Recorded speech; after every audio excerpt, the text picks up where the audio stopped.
কে শোনো এবার পরে কি হলো রাজাটার মানে প্রিন্সটা যে প্রিন্স রাসেল পরে হলো একটা বাড়ি করলো, একটা গাড়ি কিনলো। এখন প্রিন্স রাসেল ভাবতেছে যে আমার গাড়ির তো সিটগুলা ফাঁকা। তার আগে প্রিন্স রাসেল আবার একটা প্রিন্সেসের সাথে বিয়ে করেছে, প্রিন্সেসের নাম হলো তমা। তো প্রিন্স রাসেল আর প্রিন্সেস তমা ভাবতেছে যে আমাদের বাড়িটা, তারপর কাইয়ুম আর হাসু যে কিং আর কুইন যে, ওরা দুজনে ভাবতেছে যে আমাদের বাড়িটা কেমন খালি খালি লাগে, কোনো বাচ্চা কাচ্চা খেলাধুলা করে না, আমাদের তো একটা প্রিন্স লাগবে এখন, যে আমাদের গাড়িতে চলবে, সব কিছু করবে।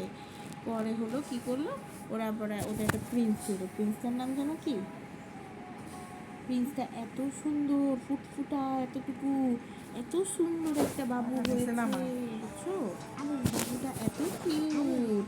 হ্যাঁ বাবুটা এত কিউট, তারপর হলো এত সুন্দর।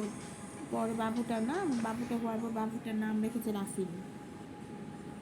পরে বাবুটা আস্তে আস্তে বড় হয়েছে, বড় হতে হতে বাবুটা এত লক্ষ্মী হয়েছে, সবাই ওকে এত সবাই ওকে এত আদর করে।